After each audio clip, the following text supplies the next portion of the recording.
take your bloated carcass and teach you how to be a mountain racer. It's the East Coast Trail and Ultra Podcast with Sean the Run Bum Blanton and Ryan Pluckelman. Episode 15, the podcast where two guys talk about ultra running and a bunch of other random stuff. Hello, my name is Ryan Pluckelman. My partner on this podcast, a good friend to everybody who meets him, Sean the Run Bum Blanton. What's going on, Sean? I'm living the dream, man. First of all, we want to apologize in advance. This is episode 13. We're filling in for the one that you missed the other week. No, I didn't miss that. Not at all. Episode 13 is locked away in a vault. People have asked, where's episode 13? It was deemed by censors to be too hot to podcast at this time with this political climate. So we've locked episode 13 away into a vault. And when things stop being so mamby-pamby, we're going to release it. But until that point, you're just going to have to trust us. It was just too hot to be released. Yeah, like too hot as in like Ryan in a Speedo at Panama City Beach on spring break. Hot, That's the hottest thing ever. Hot as shit. So we just want to apologize for not being PC, not being PG, and being too awesome. So let's go ahead and get to this week's sponsor. It's Sabre Brothers Wartime Spirits in Broken Arrow, Oklahoma. Man, I love Broken Arrow. That's a great movie. Yes, it is. Are you tired of being boring? We have a solution. Sabre Brothers Wartime Spirits. That's right. Turn your shitty day into a day drinking at the public park. Wife left you? Try our whiskey. It burns worse than any STD and punches harder than any ex. Like gin? We thought you sounded like some rich white prick, so you'll love our handmade gin process. It involves a bunch of complicated math, so you people are into it. In small batches, and that's not just because people won't buy it. Just 70 years ago, two brothers named the Sabre Brothers decided to take their illegal stills and get their shit legal. You can buy that same taste. It's the taste of your first drink, your first kiss, and your first stepfather all in one sip. There's always a reason to drink during wartime. Sabre Brothers Wartime Spirits. Please note that Sabre's Wartime Spirits may cause sudden but brief blindness, false confidence, and regret. All right, we have Traci Falbo on the podcast, and I think a lot of her fans are going to be listening to this podcast. They're gone now. I think this is a real challenge of how long can we keep the Traci Falbo fans listening to the podcast before they bail. So, in order to please the Traci Falbo fans, I want to talk about something, Sean, that I think they may know a little something about. Have you ever watched the show Call the Midwife? Fuck no. I have no idea what you're talking about. So my wife watches this show all the time. It's this British show, and it involves these nuns. It's like the Second World War era, and these nuns, they go and they help deliver babies all over England, right? I will tell you, as a man, they showed the delivery process on this show like multiple times an episode. If you want birth control, watch Call the Midwife, because it is so gross. You're never going to want to have sex again because you're never going to want to have a baby and have to witness what they show on Call the Midwife. So it is, how you say, historically fictitious, Mr. Pleckable. It is not a documentary. It is a historical drama, but it's so realistic. Like, if you've got teenage boys, sit them down and make them watch an episode of Call the Midwife, and they will never have sex, ever. I'll be honest, like one time when I was a kid, I don't know if you can't tell this by looking at me or listening to me, but I was kind of a hellion. And I remember I got out of school suspension, like we were talking about with AJW. And the best part was my dad was like, oh, yeah, you're out of school suspension for being a dumbass? Well, guess what? Your ass is going to wake up at 5:30 every day. Dude, I saw a C-section. That was like, I thought it was like Sigourney Weaver was in it. It was like aliens. It was like, I mean, oh God, dude. Placenta smells funny too. I've seen labor and delivery 3 times in real life, and that was 4 times too many. And so when my wife is watching this Call the Midwife show, I'll always walk in right when they're in a delivery scene, and it's like, it's like flashbacks to that event. PTSD, man. God, no more. No more Pleckleman. No, there's no more kids coming from me. If my wife has another kid, that kid will get its own religion, because that'll be some sort of magical birth. I'm sorry in advance. So that is not recommended unless you want to have your teenage boy never, ever want to have sex ever, let him watch Call the Midwife, which I think is on PBS, or I don't know, she watches it on Netflix. Is it Oprah Winfrey? I don't think it's not. It sounds like something Oprah Winfrey would do, though. That does sound like something she'd do. Okay, now that we're talking about placenta and birth canals, let's do a whiskey. Let's do my whiskey review. And then we'll do our movie review, and then we'll talk to Miss Falbo. Okay. So for those of you listening to this podcast, it does get very random. So if you're a first-time listener and you're going, when are they going to talk about running? Which, can we talk about running after we're done with the whiskey and the movie? Can we talk a little bit about running? Because there's something that came up over the week that I do want to talk about to give people kind of, I don't know, an idea about running, so we become like an educational podcast, so people can be like, oh, wow, they learned something when I listened to these guys. Yeah. What's your middle name? My middle name is Matthew. Oh, okay. What's your middle name besides what you tell the ladies? Don't worry about it. It's Anaconda. Shawn Anaconda. I love it. Okay, so it is time now for our brand new segment on the podcast, the East Coast Trail and Ultra Podcast, Whiskey of the Week. So here's my thing, man. Is like all you people are turning craft beer and beer into wine. Stop it. Put your damn pinky fingers in. I drink Coors Light. I drink some craft beers. I like Belgian beers and stuff like that, but I can't do hops. It actually really hurts my stomach, and I poop like a garden hose. TMI, but it happens. It really does not sit well. And no, I don't have a gluten allergy for those other people. Now, but I will tell you, I love whiskey. I love bourbon. I don't like scotch because I'm not 68 years old like Richard Schick and have no taste buds left. But just called you out. I love you, Schick. I'm just kidding. Now, what I will say is a lot of people, I see a lot of people with different kind of whiskeys. You know, you got sipping whiskey, shooting whiskey, all this stuff like that. But, you know, I got a couple that I like. I like whiskey ginger. That's whiskey with ginger ale with just a splash sometimes. But if I'm doing that, I'm usually doing that with like a rye whiskey, which is usually a harsher, kind of burns a little bit more. But right now I'm really hooked on this stuff called Hill Rock. Is the distillery, and it's a Solera aged bourbon whiskey, right? And when I first had this a couple weeks ago, I was at like a whiskey bar, the Porter and Little 5 Points are craft beer and whiskey. And what happens, I'll start off on beer, then I'll get too full and eat too much food because it's so damn good. Go to that place, the Porter, Little 5 Points, Atlanta, it's fucking delicious. And then I'll switch to whiskey. And I was like, you know, hey, I drink all this stuff, Angel's Envy, Bullet, you know, Buffalo Trace, whatever. And the guy's like, well, have you tried Hill Rock? I was like, no, I haven't. So I was like, let me get it on the rocks where you drink it neat. And man, it just has so much body and taste to it. And I don't ever say, I hate when people say that stuff about drinks, but man, it's like $83 a damn bottle. But dude, it is hands down the best fucking whiskey I've ever had in my life. And it's unfortunately, it's made in upstate New York, which, you know, you think whiskey, you think Kentucky, but man, these guys are fucking killing it. So it's bourbon, you snob. Yeah, it's all whiskey, but yeah. Yeah. All right. So there you go. Shawn has now turned into a hipster. You can't see him, but he's wearing skinny jeans and he has thick plastic glasses and an ironic beard. I don't. So there it is. Our East Coast Trail and Ultra podcast, Whiskey of the Week, which means we can now transition to our East Coast Trail and Ultra podcast, Movie of the Week. And what movie do we have this week, Shawn? Anaconda with Ice Cube. Oh, Ice Cube. And it has Jennifer Lopez and also has Angelina Jolie's real-life father, Jon Voight, is an Anaconda as well. He has a horrible accent throughout that movie. That whole movie, that was really the dawn of, hey, let's not even try and make the creatures out of real things anymore. Let's just make it on computers. And the special effects were so bad, you could tell there was no snake there because it was so obviously computer generated.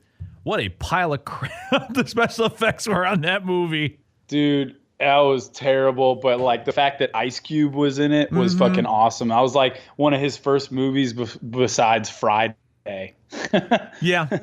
Like the first movie that like white people would also go watch, basically. I love how he's turned into an actor in children's movies now. It's like you see Ice Cube with children's movies. Right. That guy is awesome because he's been able to transition his career from hardcore gangster rap, which my mom would never let me listen to, into movies you can take your kids to. That guy's a genius. Now, you want to know my favorite part? I love Ice Cube, by the way, and NWA. But my favorite part of that whole movie is like when the guy gets that wasp caught in his fucking throat or whatever, and they've got to do like a tracheectomy or whatever, and just like cut him open. Like, yeah, tracheotomy, whatever it's called, you know, and they pull that shit out, and he's like, I don't know, that shit's crazy, dude. So if you want to watch a really bad movie featuring really horrible computer-generated snakes, then the movie for you is Anaconda, our East Coast Trail and Ultra podcast movie of the week. So before we get to Traci Falbo, can we talk about running, Shawn? Yeah. Fine. Okay. Have it your way. So I saw a lot of people on Facebook talking about New Year's resolutions, talking about this year, doing things that they haven't done before and going outside their comfort zone. And a lot of people saying, hey, they're going to try a 100-miler for the first time. And I thought it'd be really great to take a moment and talk about pacing because, man, oh man, do you see it so often? Someone goes into a 100-mile ultramarathon. They run the first 50 miles in 8 hours and the last 50 miles in 20 hours. I think pacing is so important and it's often overlooked. Shawn, what advice can you give to people looking, and even doesn't have to be the 100-mile distance, you're doing an ultra, your first one, what's good pacing advice? Dude, stop talking about David Kilgore that way. He does not appreciate it when you talk about him. No, true story. I love you, David. Okay, I was at a race, and the guest speaker at the race, he'd completed that race 10 times, and so he was the guest speaker, and he was talking about, the race and all that stuff, and that was great. And I looked him up on Ultra Sign Up, and his fastest time at the race was like 26 hours. Well, I'm there at the race, and he takes off at a 16-hour pace for the first 30 miles, and then boom! And I was like, man, if he only, would have slowed down a little bit, it wouldn't have been a death march for 50 miles. I think, when we talk about pacing, a lot of ultras, I always say, especially if you're doing like a first, your first that distance, like it's your PR for a distance, if you will. People get so fucking nervous, man. Y'all need to chill the fuck out and drink a beer, have a shot of whiskey. Like, I'm serious, man. I see people getting so nervous. It's just running. We're doing it for fun, right? Mm-hmm. And it's like the same. Everything happens the same. It's just the highs get a little higher, the lows get a little lower. It's like all you got to do is keep eating, keep drinking, keep going to the bathroom. If you need sodium, you take it. If not, chill out, pace yourself. You should feel so comfortable, and I just, as far as pacing goes, I mean, everyone has a hard time between 50 and 80. That's where shit starts getting weird. Why? Time-wise, on your feet, things start getting weird. You start getting tired. Your brain starts getting exhausted. But really, you haven't eaten enough. You should have been eating more food the whole time and going a little bit slower. Pace, is a terrible thing to try and base a race off of. It's all about effort. You should be super easy. Like if you feel like you're going too fast at any point, stop and walk for 5 minutes, man. I always hear people talking about A goals, B goals, C goals, kind of like A goals, I want to hit this time, B goal, I want to hit this time, C goal is just to finish, right?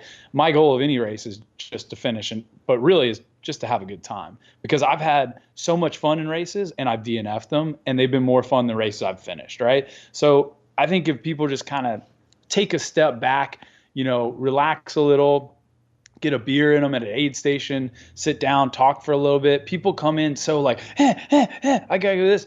Motherfucker, you've got 36, 40 hours, whatever it is to finish this. You should be in no rush, Like, chill out, just keep moving forward. I can tell you right now that most 100-milers, you can finish walking the entire thing with maybe jogging 10% of it. Seriously.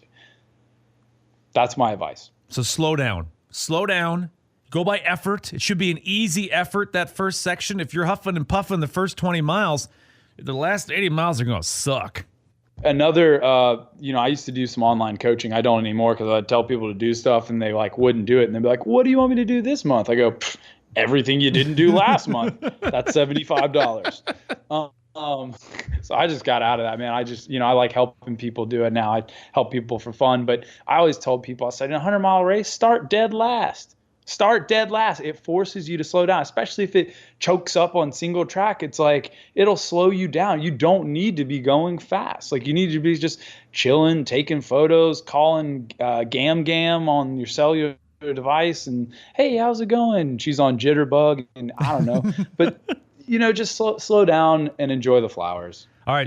Good advice on pacing. So we now are officially a running podcast, the East Coast Trail and Ultra podcast. Can we just talk real quick? Because we got to give Traci another minute. Dude, can you believe George Michael died? Dude, I'm so sad about that. God damn it. Prince and George Michael. I know. He had the best freaking hair. Google 80s photos of George Michael, man. That guy knew how to feather some bangs. Dude, every Walmart photographer's pickup line is like, don't worry, dude. I can make you look like George Michael.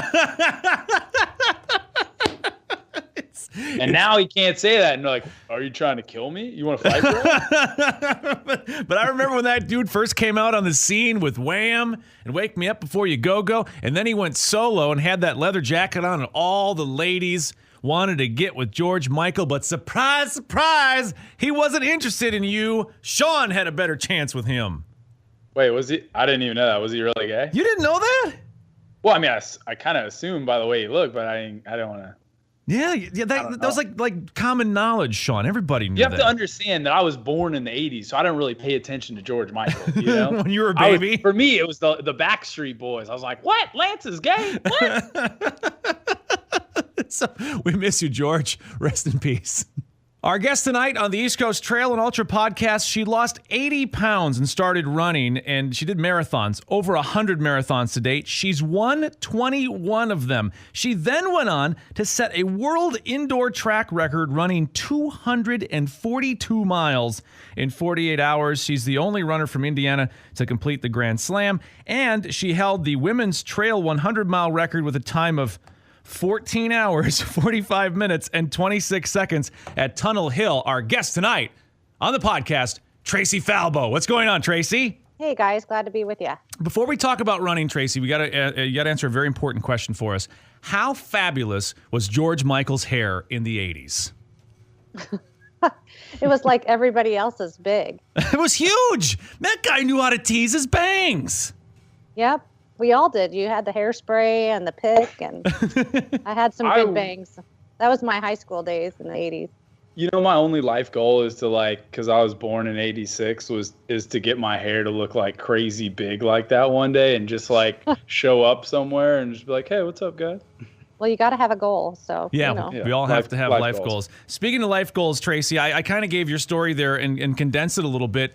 Take us back to getting into ultra running and kind of that process of losing the weight. And because that's so many people have that story of running and losing weight, but very few people have the losing weight, running, and becoming a superstar. So kind of give us the story. Well, I wouldn't call myself a superstar, but very funny. But so I don't know. It was back in 2003.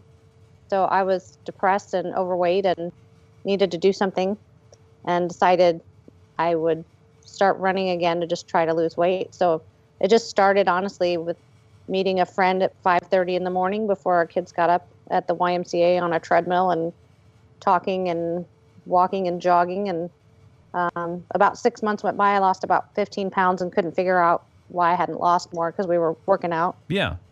Fairly regularly. And my mom said, hey, why don't you look at your diet? And I thought, wow, that was sort of a no-brainer that I didn't think about. So I realized I was just eating way too big of portions, and some of my food choices weren't the best. But when I changed my diet and exercise, then I lost, the other 65 in about 8 months.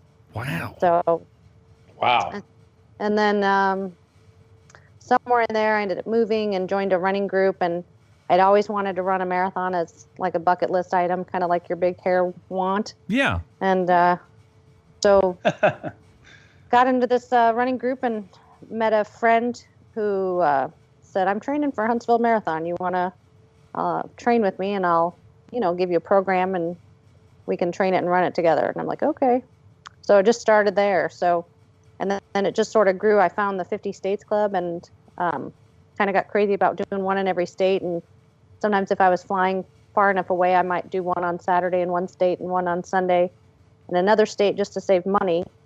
And then that sort of turned into, well, if you can do that, you could do a 50 miler. And if you can do a 50 miler, you can do a 100 miler. And it just sort of went on from there. When did you start winning marathons? How many were you in but when you got your first W? Oh, gosh. I don't honestly know. Probably my first marathon win was, it was a little rinky-dink one where I'd just done a double.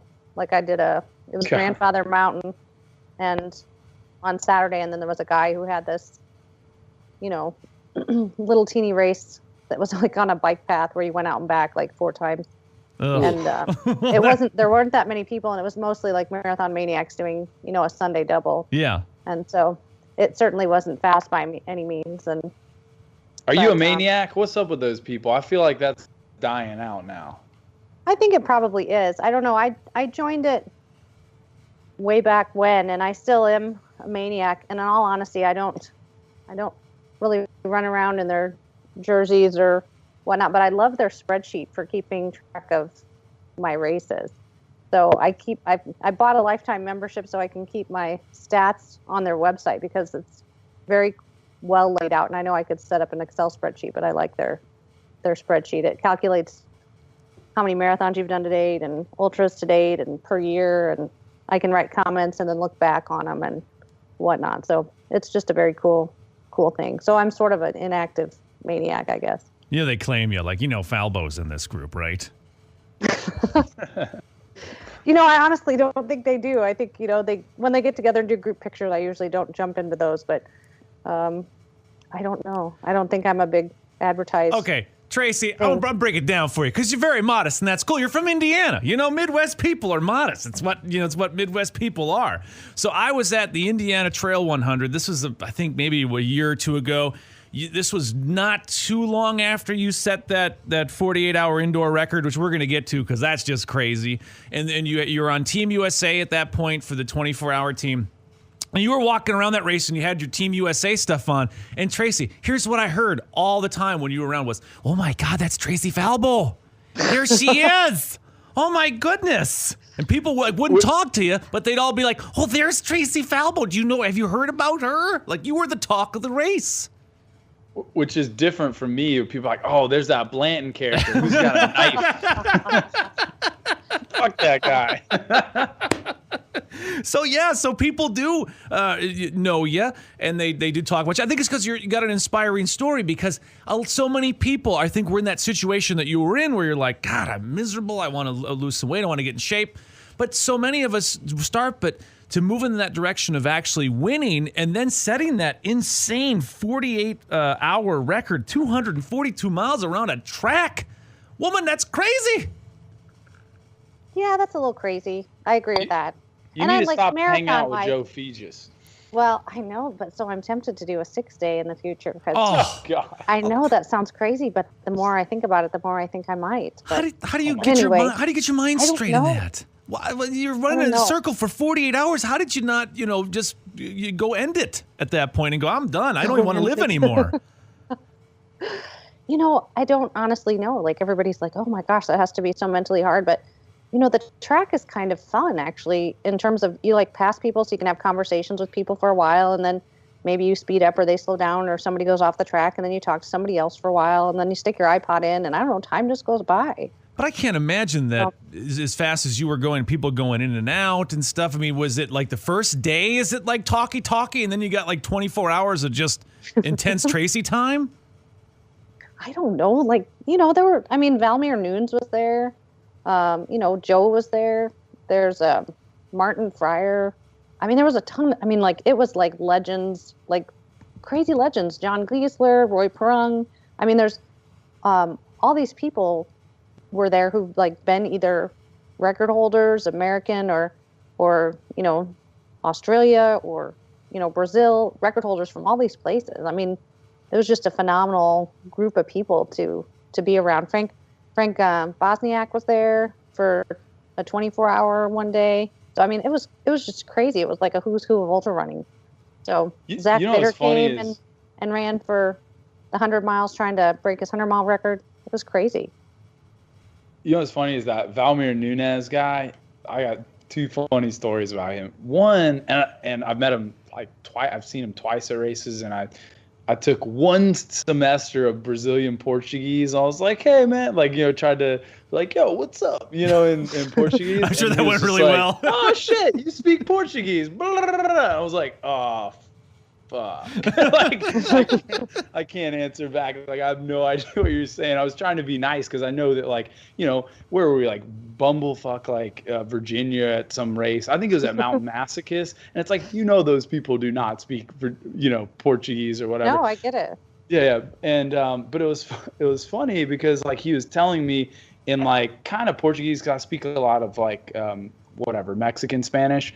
And so I was able to actually understand a lot of what he was telling me. And he was telling me the reason that he didn't win was because that the Pepsi that he was drinking at the aid station was diet, or was diet, or no, regular Pepsi, and he had trained on diet Pepsi.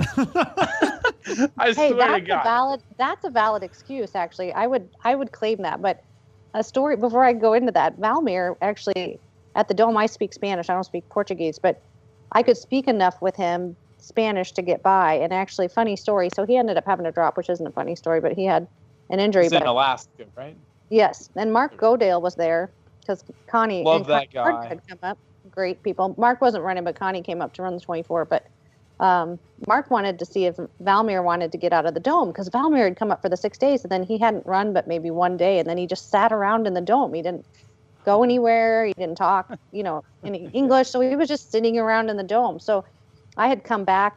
I ran the 48-hour, went for a few days vacation, came back, and Valmir was there and Mark was there. And Mark's like, hey, I want to see if Valmir wants to get out of the Dome. So I basically translated between Mark and Valmir that Mark wanted to take Valmir and see if they wanted to go get some drinks. So I translated that, and then they left, but I don't know how they communicated the rest of the evening, but they apparently went and got a beer, and they both managed to get back to the Dome. So They drew pictures. They just drew pictures down there and kind of worked it out. Napkins. Let's be real. Cerveza, Alcohol what do gives you you need to know? superpower. Mas por favor. So Yeah, mas tequila. So Trace, let's talk about food. You're talking about the whole diet Pepsi excuse. What are you eating? Because you're talking about diet before. What do you eat at a race? And it doesn't have to be the 40-hour variety, but what is Traci Falbo eating in a race? Well, so I have to answer the diet Pepsi thing, but I can't drink regular soda in a race because Really? I can't take all the sugar. So the sugar gives me major GI distress. So, you know, there might be something with that for Valmir too. But anyway, no, I am pretty much, I'm a Hammer Nutrition girl. And the reason is because their gels are lower in sugar than Yes, basically they are. every other company. So I still get the carbs, but I don't get the sugar. So it took me a long time to figure that out. Too many trips in the woods. So Can I we pretty talk much about drink- that I Montana eat gels. huckleberry? That's Oh. I so love incredible. huckleberry, and Oh. apple cinnamon is the bomb. It tastes like apple cinnamon pie. And I I don't would- even like gels. And that huckleberry, it It's gets that. good. Oh. I wish that if you can. Are you sponsored by Hammer, Tracy? I am. Okay. Do you talk to them, like they call you and send you a Christmas card and stuff? Like, hey, like, what do you got? Any ideas for us, Tracy? No. So I'm sponsored like most anybody else. We're not. We get an allotment of some sort, but I still end up spending, money out of pocket because with ultras I just use Gift so much. gels for Christmas. No, I'm actually running low. I need to order some. Well, here, So- Tracy, you're going to come up with this idea. You're going to present this to the Hammer people like, hey, call them up and say, hey, it's Falbo. I got an idea for you. They need to make Pop-Tarts for ultra running with the Montana Huckleberry gel in them. Yes, that's a great idea. A huckleberry Pop-Tart. Yeah, gel. Hammer toaster Or a pastries. Pop-Tart with huckleberry gel as a filling. Yes, it's Yeah, genius. that's- You're a delightful. redneck, Brian. Oh, that. Yeah, this sounds delightful, I have to say. Mhm. But have you tried the Nichola? Have you tried that? It's like a hazelnut chocolate. It's a Oh, new flavor they just came out with, and it is the bomb. does it taste like Nutella? A little bit. Oh, I might be in. I love that Nutella stuff. Hate gels. I hate gels, to be honest. But that huckleberry is good. Shawn, you've been drinking now the whole entire podcast, and you're kind of slipping away from us here. Yeah, I am. There you go. Shawn's leaning back in his chair, getting further away from the microphone, and you can just hear like, "This Jill's a bad idea." Get out of here. So, No, I pretty much live on gels. I get on occasion. I love Pringles. I'll throw in some Pringles on a 24-hour something or 100 that's longer. Maybe some chicken noodle soup. Maybe some bananas. that kind of stuff. Your typical fare. What's the craziest thing you've eaten, though? The craziest thing I've eaten? I did have a Pop-Tart actually before I started at the Dome. Mm-hmm. See? You see? There you go. And well, the thing was, though, they had problems with the timing. And so, you get up for a race, 48 hours. I had big goals. Yeah. And we get up and you're supposed to start, I think, at 10. And they had trouble with the timing. So I had my meal all timed when I ate it, just, so many hours before. And then it was like 2 hours later that the race actually started. And I'm thinking, well, shit, I ate, 4 hours ago, 5 hours ago? I don't know how long ago. And I'm thinking, I better eat something before I start. I don't know what to eat. So I grabbed a Pop-Tart. So I don't know if that was good or bad, but it all turned out all right. So. Well, I'm telling you what, natural transition into the Hammer Nutrition Toaster Pastries featuring Montana Huckleberry. Gross. Yeah, maybe I shouldn't mention that I ate a Pop-Tart. I didn't know what to do. So I also had, though, the craziest, so probably I ate the most, like, real food in the 48. And so I had not Mike and Ike. What are the licorice ones? The Good and Plenty. Jägermeister? I had Good and Plenty scrambled eggs, which didn't taste good. Ugh. I had fistfuls of turkey. Ugh. I just took wads of turkey and ran around and ate it. I tried to eat it in a tortilla, but the tortilla was too dry. So you're walking And around with Pepsi gives you GI problems. You're walking around with turkey slices. By the way, I want to point out, everybody, we can now claim we are the only podcast in existence where both Carl Meltzer and Traci Falbo have said shit. So take that. Oops. Carl we had him on last week, and he said he likes to have sprees during a race. Oh, I love spree. So you're a Sprees spree are person hard to too? find. Holy cats! I might have more in common with Carl than I thought. But no, I love spree, but they're super hard to find. So whenever I find them, I buy like 10 of them at a time because they used to have original spree. Now they've got the chewy crap. You don't want the chewy crap. Get the original crunchy kind. Yeah, Carl didn't want the chewy crap either. Carl was like, he wanted the crunchy kind. And I thought, like, for me, I'm thinking you'd choke and, like, die on it if you're running and eating spree. But he's like, just stop and chew it, you moron. Well, maybe Carl and I need to go out to dinner sometime. Maybe we have similar food tastes. I think so. So, Yeah. Traci, thank you again for being on the podcast. Let me ask you a question, okay? So, I mean, and maybe I'm wrong, but just like kind of looking at results and kind of what you've been doing. Obviously, it sounds like for a while, at least, you got on the trails, you did the Grand Slam and stuff like that, and now you've been going after more like flatter stuff for time and stuff like that. What kind of got you into that? Because, I divide ultra running personally into like 3 different categories, right? You have timed events, you have mountain running, and then you just have, I guess you could have easier or road races. And I would classify you more in like kind of like timed events, not trying to be offensive, just looking at what you do. I'm totally offended. She's hanging up right now. Because we worry about offending people on this podcast. But what kind of got you? Have you always kind of been like, into that like quantitative kind of stuff, or what do you like? What got you into that? I guess. Well, I don't know. I mean, I've only done like 4 24 hours and 148 and maybe a 12 hour. So I haven't really I've done like 33 ultras, I think, and 103 marathons. So I've only done 5 of them are timed, but. Wow.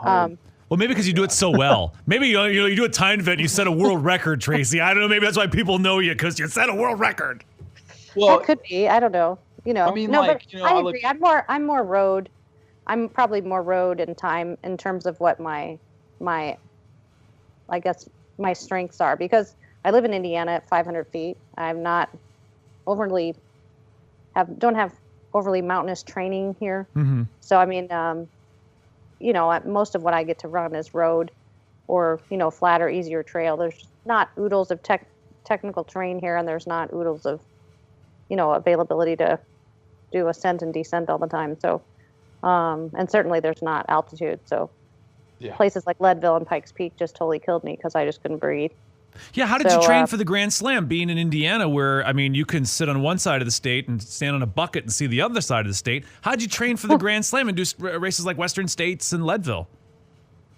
Well, I didn't do the slam well. I may have finished it, but I didn't do a good job. I went in, I was stupid. I had just gotten into ultra running. I'd maybe done a 50 and 100, my first 50 and 100 in 2011, and I did 100 in 2012, and then I got into the slam. So I didn't know what I was doing. And so in May of 2013, I did the 24-hour. And, you know, I used to race 20 and 25 marathons a year, so I thought I could race ultras that frequently, like no big deal. So I did the 24-hour. 2 weeks later, came back and did the 70 miles of Memorial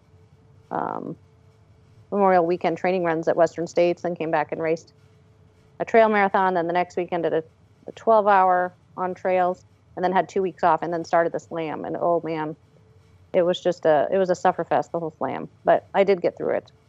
So I saw it, Traci. Because I'm stubborn and hardy. That must be what I mean. That's half of the battle, though, is just being able to suffer so well, being able to be so good at suffering. I did notice, Traci, that you're a mother of two. Yep. I want to ask you if you've ever had this problem. Like my son, I've only done a couple hundreds. I've done 3. Where my son will go to school and he'll say, "My dad ran 100 miles," and the kids at school will go, "No, you bull crap. He didn't. Man, people can't do that." What the heck do your kids encounter at school when they're like, my mom ran like 242 miles at once? I honestly don't know. I know that my daughter, she ran track and cross country, so a lot of her friends knew what I did, and they all thought that was cool. And actually, some of them had read ultra running books. So on my daughter's side, I wasn't considered such a freak. Now on my son's side, he thinks I'm crazy, but he showed some friends. He Googled me at school and was like, "Look at all the stuff of my mom." And so I think he thinks it's cool that I do it, but I don't know if I don't know that he's been ridiculed or not believed, but he's had Google to prove otherwise, I guess. My son was like, "Can I bring one of your buckles to school, Dad, so I can show my friends so they'll believe me?" Well, it reminds me of that math question sometimes you see that goes up on Facebook sometimes where it says, my dad ran a race. Was it more likely like a 5K, a 10K, a 50K, or 50 mile? And the kid circles 50 mile and gets it wrong or something. The math teacher's like, "No, that wasn't possible." Have you ever seen that one? I have not seen that. Oh, is that a real thing? It was a real math. It looked like a real math question. I've seen it like a couple different years where some kid had circled that their dad did 50 miles. I don't remember what the race distances were. They weren't all true race distances. Right. But they were like, what is the most likely, answer to this problem? Some simple math problem, like first or second grade math. I don't know. So. If that ever comes up, your dad needs to get it right. Yeah, absolutely. His dad needed to go in there and look, here's my 50-mile result. And exactly. I need to give my son credit for this. Yeah. All right, Traci, what do you got coming up this year? What are you looking forward to doing? My big race is the 24-hour championship in Belfast, Ireland, July 1st and 2nd. So that's my big goal. So I'm doing a bunch of stuff just basically for training between now and then. I've got 50K and rode in January in Florida just to get out of the winter, and I'm going to Black Canyon 100K to get a Western qualifier for the next year, and then I'm really just doing a bunch of marathons and 50Ks for training. So I've got Land Between the Lakes 50 in March, and then I've got like 3 marathons in April and another marathon in June. So just to kind of break up the long runs. Very cool. I know Land Between the Lakes, a buddy of mine, Adam Diaz, is doing his first ever ultra. He's doing the 50 mile. So I told him I'd go out there and help him out a bit. So we'll see you at the Land Between the Lakes 50 miler. It's like a 50 miler, 60K marathon, half marathon, 5K, 10K, half K. They got like every distance under the sun out there. Traci, best of luck in 2017. And thank you so much for taking some time to talk with us on the East Coast Trail and Ultra podcast. Well, thanks, guys. It's been fun. Heck yeah, and you need to get out there and crush that Yeti 100 miler. I want to see that. I want to go. So I've been torn because I would like to go there, but I think it's just too soon after the 24-hour. 2018. All yeah, right. definitely. Yeti in 2018. I would like to go. It looks great, and I love the race director. So Jason's Yeah, awesome. Jason's going to be on the podcast here in a couple minutes, and Jason's one of my best friends, and we hang out way too much. Well, I did his 50K and just had a blast, so I need to get back to one of his races at some point. He keeps trying to talk me into doing that snake bite. I'm like, no. Yeah, it was no. a great course. It was a lot of fun. Well, that's great, but it's like the middle of August. I'm like, why would I ever Well, it's a want little to? hot in Georgia in August. Don't be Terrible. A little such hot. a wuss. Oh, Traci, it's like it's like 100% yes. humidity, man. Yes, it's like you're Yeah, running through so soup. suck it up. You know, Yeah, I wear don't some know. cotton to help, cool you down. Pour some water on your head. You'll be fine. Actually, the year I did it, we got rain. It was quite pleasant, actually. This past year, it was like deathly hot. People were like dropping like fly. I wasn't out there. To be honest, I usually spend most of my summers out of the South. So I'm very fortunate to kind of have the teachers, schedule and get away from the South because it's just so hot. It's Yeah, brutal. but it's good heat training. It makes you tough. See, Yeah, yeah. I guess. Makes And you it's tough, only Sean. it's 50K. It's only Yeah. a 50K, Sean. It's not like Yeah. you're doing 100 in that condition. I don't know. I'm not out. Like, to how prove- long could it possibly take you? Yeah, I don't know. She's I'm just throwing it giving you down. crap. She's throwing I'm it no down, Falbo. Sean. I'm no Falbo. She's throwing Whatever. it down. Thank you so much, Traci. Have a great night. You guys too. Thanks. Bye. Thank you. All right. Bye. Our next guest on the podcast, he's the race director behind popular races like the Yeti Snakebite, also the Yeti Nightmare, and the Yeti 100. It's Sean's good friend, Jason Green. Hello, Jason. Hello, everyone. Sean's been Sound drinking. like Santa Claus. Yeah, very Santa Clausy. Ho, ho, I didn't ho. know whether to act like a fucking pirate or not, so I don't know what came out. Okay. Pure honesty here. Sean's been drinking the entire podcast. Like, seriously hard. He hasn't had anything to eat all day, and he's been drinking all Off podcast. of whiskey he gave me. So this doesn't surprise me about Sean's day today. Do you know how I got so I get a call this morning, a FaceTime. Sean wants to FaceTime me at 7 Shut o'clock. up. Stop it. You don't need to talk about No. this. So I answer it, and I was like, why are you FaceTiming me? I'm naked in my bed right now. You know what I mean? He Don't would you, not. don't you, Dude, don't. this is your day right here. So I knew Sean's day when he FaceTimes me at 7 in the morning, things are going to get goofy by 10 o'clock. Yeah. We're FaceTiming. He's in his bed. I'm in mine. It's weird. Dude. There's shit going on. He's like, I'm naked. Why are you FaceTiming? But you can only see half of his mustache and one eye. It's weird. Look, no one needs to know who's in my bed. Yeah. So, same. Same. Yeah. All right, so basically, we now know that Jason Green sleeps naked. Okay, so we've answered that question. With a Star Wars pillow, too. Who's So on? who's on Your Star Wars I've been pillow? dragging around a Star Wars pillow since I was 8 years old. Wow. Awesome, dude. Who's on that Star Wars pillow? Is it a Han Solo? It's Hans. It's everyone. Oh, It's everyone. Nice, All nice. the characters. So Jason, we thought we'd have you on, talk a little bit about racing. Traci Falbo mentioned how much she enjoyed doing your Yeti Snakebite race, and I was looking forward to doing eventually, maybe not this year, but maybe in 2018, doing the Yeti 100. I know that race is getting popular. That's got to feel cool for you. It is. It was a dream. It's my hometown, and we had done a couple test runs before we made it a race, and it felt good. The area felt good. Both towns that the race passes through are so into it and involved, and they, so it was good for this for the hometown to just get around all the runners. Mhm. They're very excited. That's very And cool. the course has about 120 trestle crossings. It's beautiful. It's a great first-timer course and a great course to go sub-24 the first time. Is it blade friendly? It can be. Yeah. You can't rollerblade in 100. That's cheating. Yeah. If you can blade 100 miles, I'm going to give you a buckle. Really? Yeah, the blade division? Literally challenge accepted. I'm gonna get off-road blades through shit. Challenge accepted. If you show up at the race with blades on and you tell me you're going to go 100 miles, I will gladly say go. You will get a buckle out of Jason. Is a fanny pack required or no? Absolutely, and knee pads.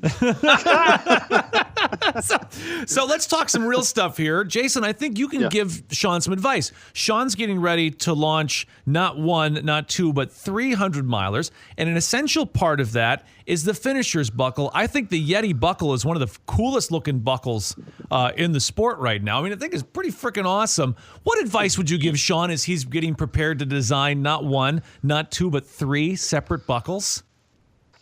So here's the thing. So here's the way I thought about our buckle is, I have some buckles and they're all out of a machine press. And I said, people that run 100 miles and that pay $300, they shouldn't get a $25 buckle. They should get a handmade piece of art, for their efforts. Yeah. And I think if you begin with that and I think when I go to a race and, they're have these handmade buckles and it shows that's kind of the feel for the whole race, like the involvement of the RD. They want to make this event special for the participant, and I think handmade is the only way to go.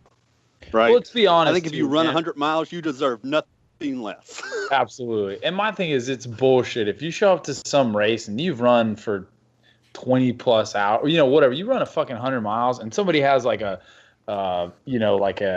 iron on, I'm gonna stop you. Yeah, one time I saw someone run 100 miles and they had like a Facebook Live video, and they crossed the finish line and someone burned something into a piece of wood, and I was like, that's some cracker jack shit. You know what I mean? Like that's trying to save money on. That's trying to save money on. That's bullshit, right? You deserve a piece of art, and I think the early 100-mile buckles, they all were handmade. They weren't out of presses. And I think, it's just a good nod to, where ultra running came from. It's a big effort to run 100 miles. It's a big effort away from your family when you're training, to travel to the race, the money for the race.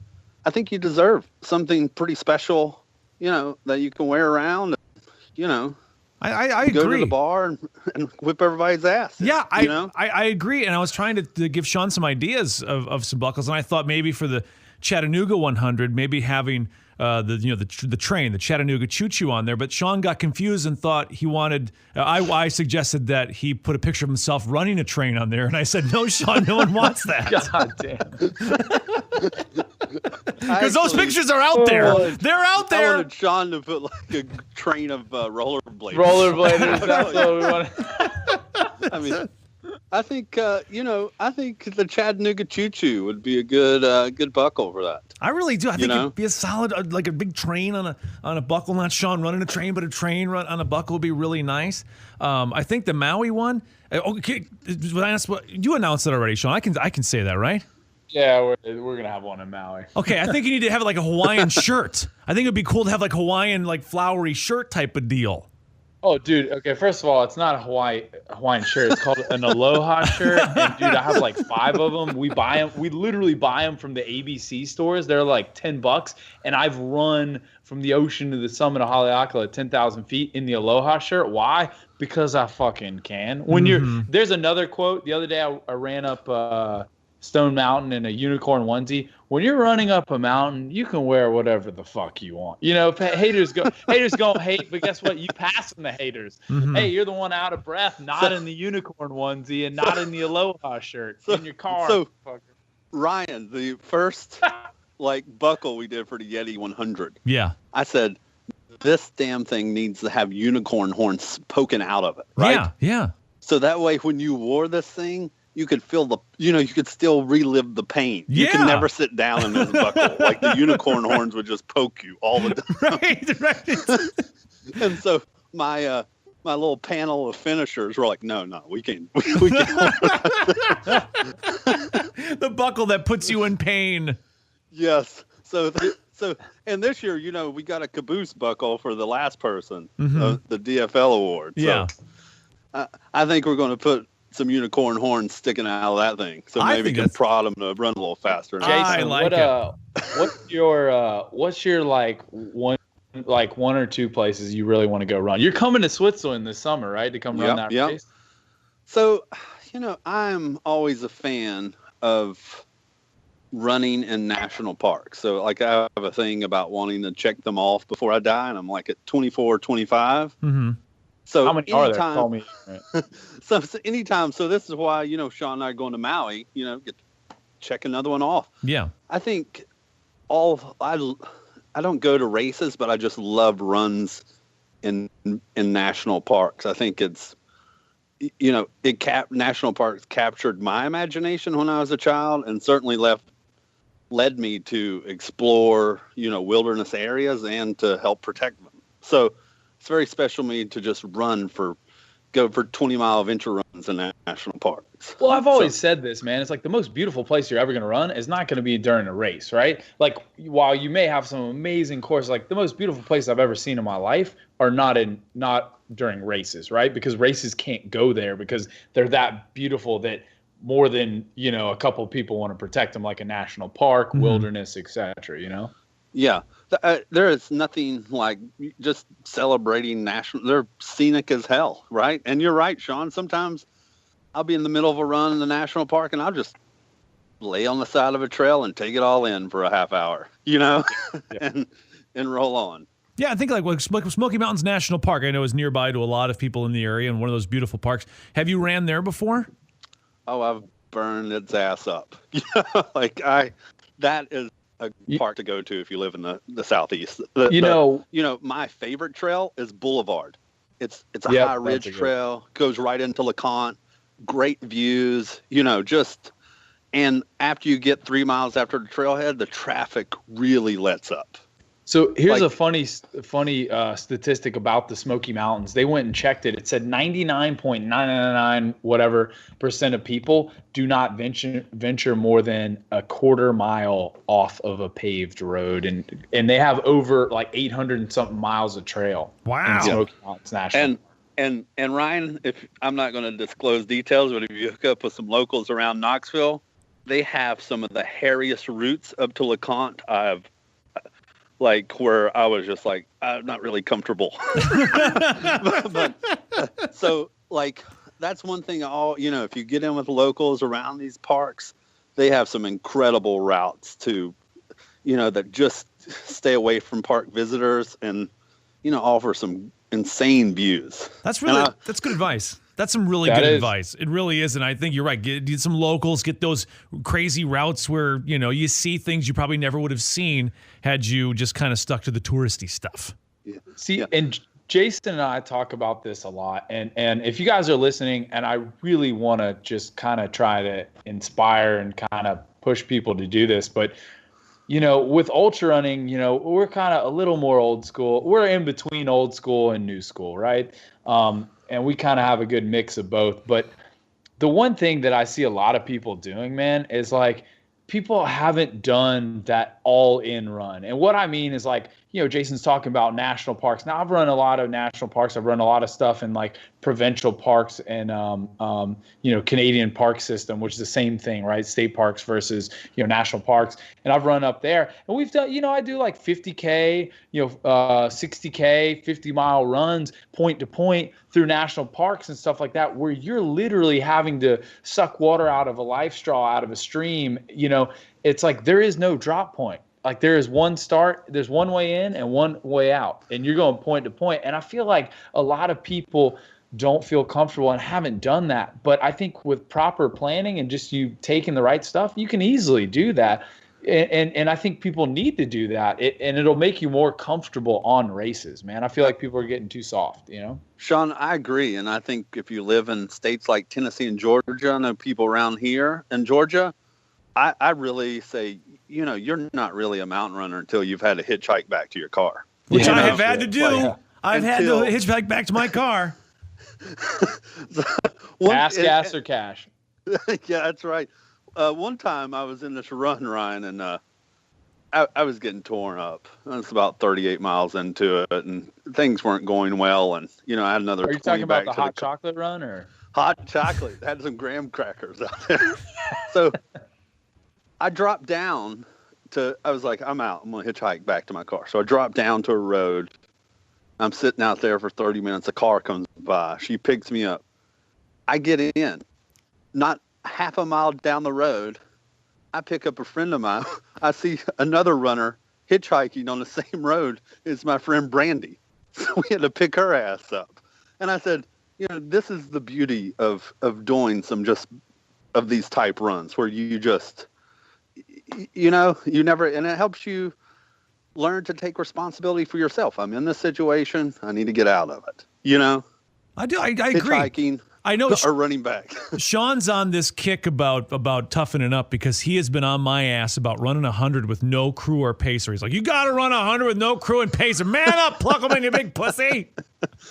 Guys, just try it. I mean, the thing is this, like, you think about this, like, your hardest obstacles in life, like, you're not always going to have somebody there for you. It's like, dude, all that pacer is doing is just kind of really keeping you company. It's like Jason and I both agree on this. Like, during 100 miles, at one point during the race, if not multiple, you need to kind of be out there and feel completely alone and kind of desolate, man. Like, that to me is part of the 100-mile experience. When I've only done UTMB, and I've run 2 other 100-mile distances for charity, on the road and stuff like that. But every one of those races, like, that kind of is like a character builder. And I'm not saying that like you need to be a man or blah, blah, blah. It's like, no, that's just douchebag people talking like that. It's just, it is kind of cool to see that, like, you're never really alone.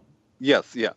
Ryan, in the Yeti 100, there's a place that, people are just, they get nervous about. It's about a 17-mile section, no aid stations, no crew, nothing. Like water, right? Water and... water. So, yeah. So the reason that is one night I was up here, and I was in the forest on the creeper trail there, and I looked up, and the stars were just bleeding into my eyes. And I laid out in the field, and I said, this is when I was planning the aid stations. I was like, if I put an aid station right here, it kind of ruins this whole wilderness experience, right? Mm-hmm.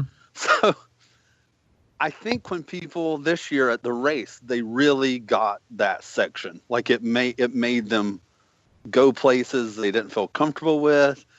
And then suddenly, they look around and they're surrounded by this immense beauty of the wilderness, right? So I think that section really made the race. And people are always nervous about this section, but me and Sean feel you need to have that wilderness experience on the trail. That alone, like, it's me.